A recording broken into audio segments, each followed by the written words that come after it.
For our next segment, we are incredibly lucky to be joined by another one of our brilliant storytellers, Tim, and also Tim's mum, Lisa, who are going to be reflecting on Tim's mental health journey and what it's meant for the both of them. I really want to acknowledge that these conversations can be really deeply personal, and we are so grateful for both Tim and Lisa to be here and telling us about their experiences and perspectives today. Yeah, so my story with mental health started 3 years ago during year 12 at school when I was playing cricket and got hit in the head. And from there became quite sick and was fainting a lot, had a lot of nausea and really bad migraines for about 9 months. And so during that time, I was quite depressed because I couldn't exercise, I couldn't run, I couldn't play cricket. And these were the things that I usually used to do to cope with times that I felt down. And so I felt as though I lost a lot of my identity and a lot of hope, I guess, that I would get back to feeling normal again. So I worked myself through that time with the support of you, and now I'm here working as a storyteller with batyr. What helped you feel more comfortable opening up when you were ready? I think knowing that I had a lot of people around me who loved and supported me, and that there were resources available that I could go and get help from. And yeah, that I had a close, tight-knit group of friends who could be there for me if I needed to talk to someone. And obviously you as well, and the boy, my brothers, Matt and Lachlan. And then school was a really big one as well, knowing that I could go to a teacher but didn't feel comfortable at school, and they understood my situation. It was like beyond academic pressure. If I was having a bad day or needed an extension on an assignment, they were understanding, and they really helped in comforting me and taking a step towards going to see the counsellor, and knew that I was doing that. So yeah, I think knowing that I had a lot of people around me really helped too. What do you remember thinking when you first realised that I might be going through a difficult time? I probably thought, you need help, but I can't give it to you. I don't have you need more than just mum. Yeah, so I had to think about encouraging you, I guess, to find what help there was around. When you think back to that time, what stands out most for you? Not necessarily the hardest moments, but the moments you remember most clearly. It's a tough question. I think probably I had some really good sessions with the counsellor that went beyond kind of her just listening to me and me talking about my situation. It was kind of unpacking other things that have happened previously before this incident, and I guess talking through that and how that was kind of impacting my means of coping and working through the situation. Really helped me to kind of reflect on the whole situation and work through it a bit easier. So yeah, I think that was pretty memorable because that's kind of stuck with me now more, and I continue to ask myself similar questions. So what helped you, Mum, to feel more able to support me through that period? I guess I have good support around me with my friends and my sister. And probably because I knew that I didn't have the answers or the skills that you needed, but I knew you were getting that from the counsellor. That was probably enough for me, yeah. What's something about your experience that you think people often misunderstand? Quite a bit. I think in my story, when I share it at schools and stuff, I talk about going to school each day and the people around me not fully understanding what I was dealing with.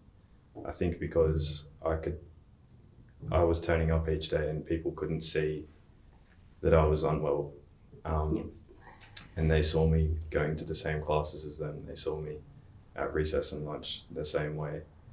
But they didn't see me going home in the afternoon and sleeping all afternoon because I felt so sick, or not being able to sleep because I felt so sick.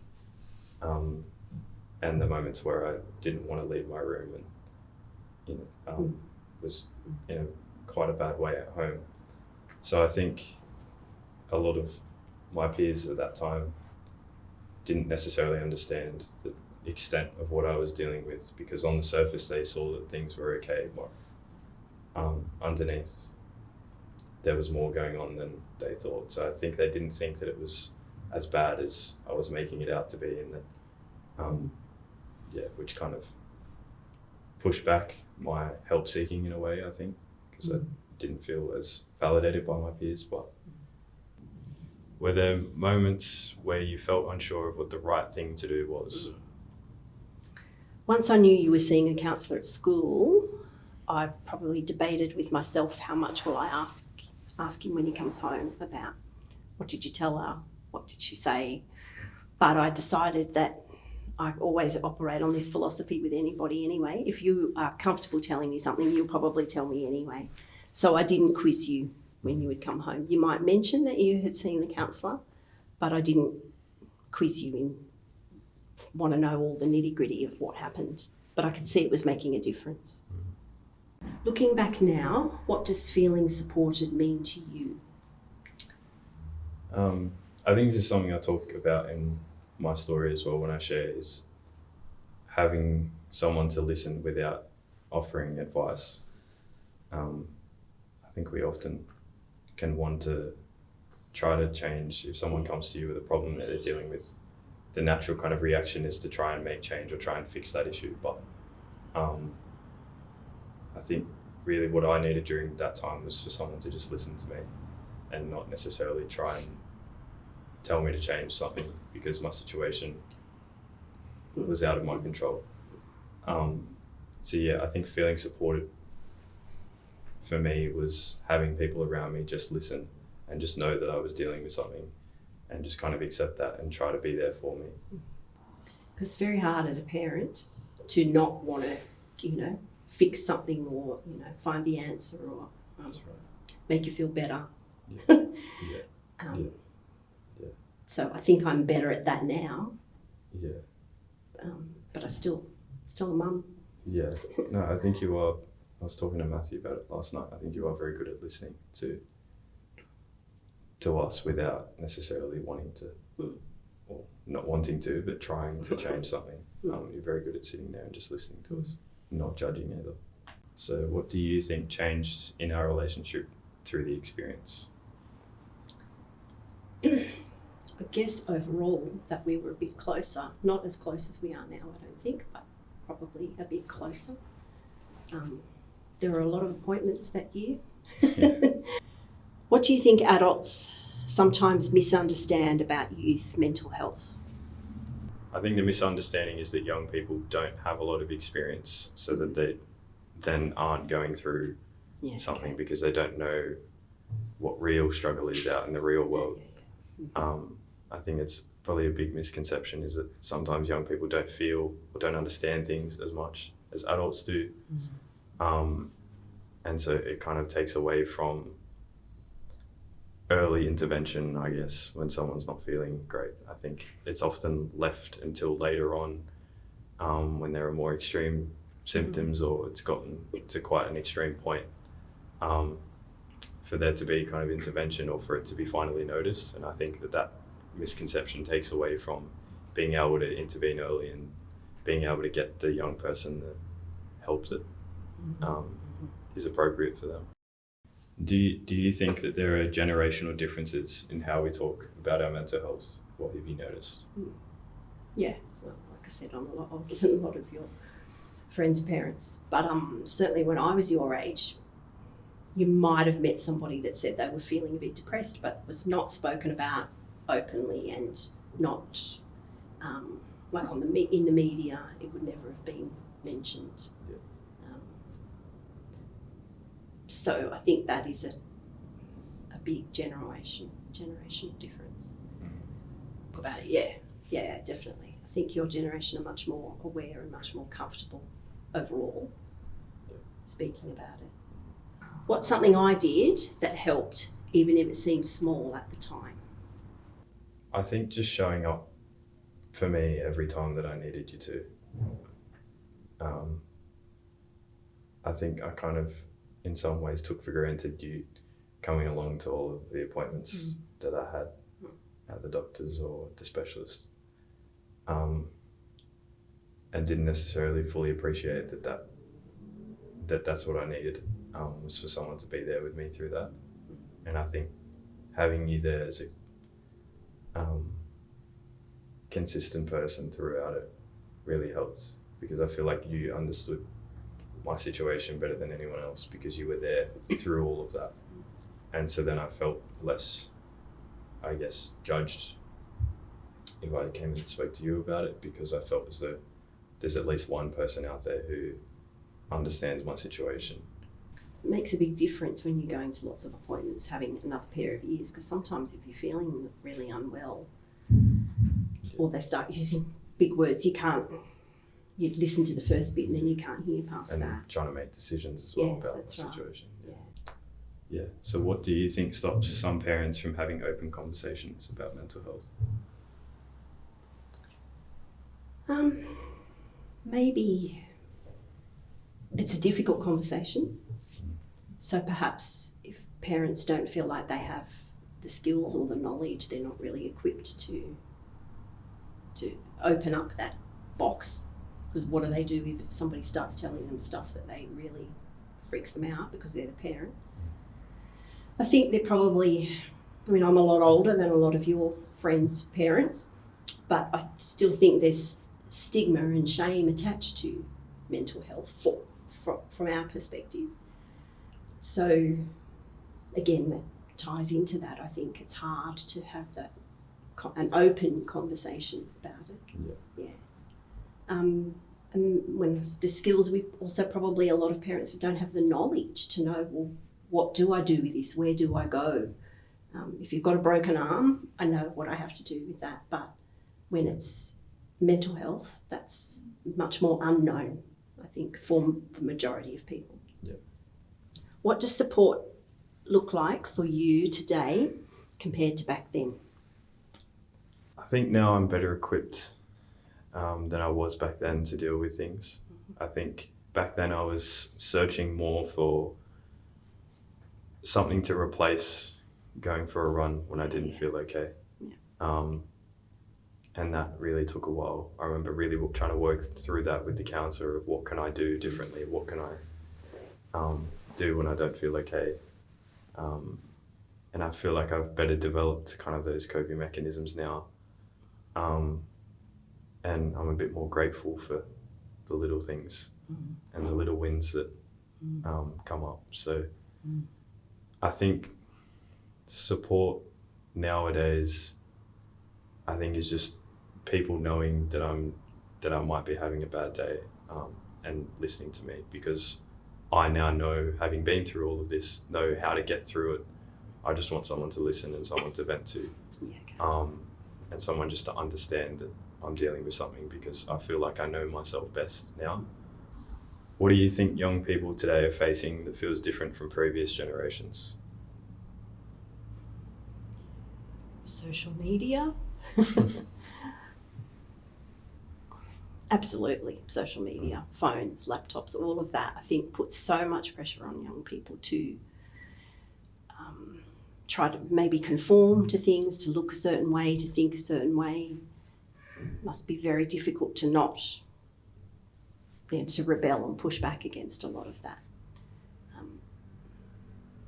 Certainly I didn't have any of that. What's something you appreciate about me now that you maybe didn't realise at the time? I think your ability to listen and not judge me. I think I certainly struggled to open up to you and to people close because I didn't want to feel judged. So I definitely appreciate that more, and now feel more comfortable having a conversation with you about anything. And I feel very open with you in that sense. And yeah, I think as well, the way that you've raised me and the boys, I think I appreciate a lot more now, knowing how difficult it would have been on your own to have done that. And especially while I was dealing with something, I definitely appreciate that was not an easy thing for you, and that, me dealing with that and you having to try and look after me on your own would have taken a toll on you, and yeah, so I definitely appreciate that more as well. What would you want other parents or carers to know if they're supporting a young person right now? I think I would firstly say it's scary. It's scary. It's not nice watching your child go through any difficult thing. We always worry about you, but when it's mental health stuff, I think that for a parent can be even more scary because we can't see it. We only have to rely on whatever you're telling us, or not telling us perhaps, but it's more difficult, I think, to get a clear picture of what's going on. And I would also say that as a parent, I learned through this that, like I said right at the beginning, I don't have to have all the answers or the skills, but because there are people and places out there that can support you. If you could talk to your younger self from that time, what would you say? That everything will be okay, but not the same. Okay. And I think tell myself that just because things aren't the same and things have changed, that it doesn't mean that things aren't okay and that they're not going to be okay. Yeah, I think because what happened was such a big kind of change and changed the way that I could deal with a lot of things. I felt as though I was never going to get that back, and that I was never going to be able to deal with an issue again, and that I would never be the same. But I think just reassuring myself that things will be okay, that in the end things do work out, and whilst I still kind of live with the migraines, that doesn't mean that I'm not okay and that I can't live a normal life, because I can.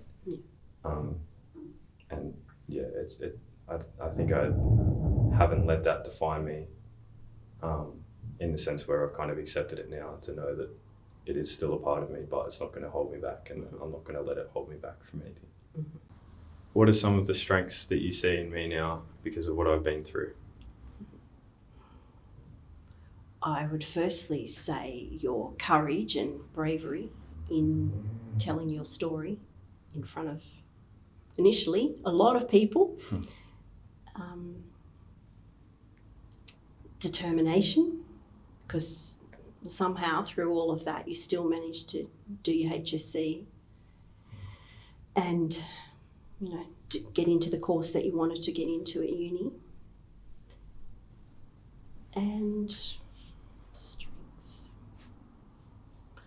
Probably I am always blown away by your level of emotional intelligence and the things that you see in yourself, but you also see in your friends, and your friends come to you for a listening ear. I certainly, when I was 20, wouldn't have known many 20-year-old male or female who, were as switched into their feelings and emotions as you are. So, yeah. That's nice. So can you think back when we heard about batyr and the workshop and being able to tell your story? Can you think about why you thought, yep, that's what I want to do? Every year at Are You OK Day, a student would get up and share their story. And seeing previous boys who are older than me get up and share their story, who I'd maybe put on a higher pedestal than me, get up and be vulnerable, and open themselves up to 1,000 young men who they knew, and that knowing that the people who were listening would have a certain perception of them that might change after this and might get broken down. That really, really influenced me in sharing my story, because I thought about if I can get up there and be that person for someone else, then maybe if there's one person out of the 1,000 there listening that takes something away from it, then that's worth it.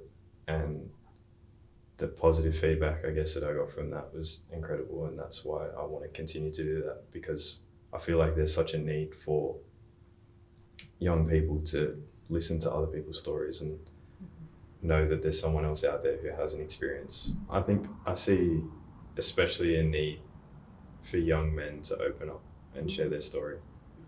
I think there's a very limited amount of young men who are doing that, and so I thought that I've done it once before, and in front of 1,000 people, and if I can get up and do it again and try and make a change, and that's going to make a difference.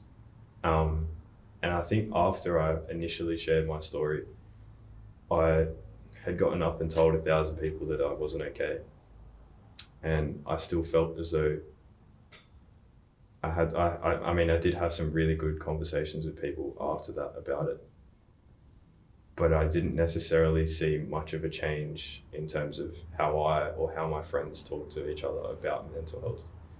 And it's something that I still really struggle with, is talking to anyone about it, and especially other young men.